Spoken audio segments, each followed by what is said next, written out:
আলবাতির নিষেধ ছিল না, তবু ঝড়ের বেগে ধাবমান কলকাতা শহর অতর্কিতে থেমে গেল।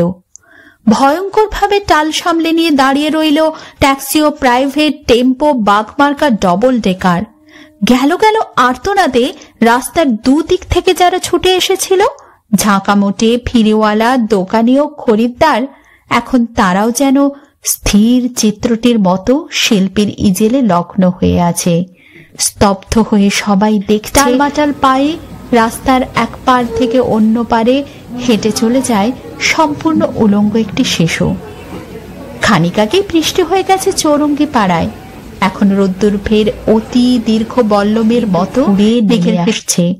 মায়াবী আলোয় ভাসছে কলকাতা শহর। স্টেট বাসের জানালায় মুখ রেখে একবার আকাশ দেখি, একবার তোমাকে। ভিখারি মায়ের শিশু, কলকাতার যিশু। সমস্ত ট্রাফিক তুমি মন্ত্র বলে থামিয়ে দিয়েছ। জনতার আর্তনাদ, অসহিষ্ণু ড্রাইভারের দাঁতের ঘষ্টানি, কিছুতে ভ্রুক্ষেপ নেই। দুদিকে উদ্যত মৃত্যু, তুমি তার মাঝখান দিয়ে টলতে টলতে হেঁটে যাও, যেন মূর্ত মানবতা, যেন সদ্য হাঁটতে শেখার আনন্দে সমগ্র বিশ্বকে তুমি পেতে যাও হাতের মুঠোয়, যেন তাই টালমাটাল পায়ে তুমি পৃথিবীর এক কিনার থেকে অন্য কিনারে চলেছ।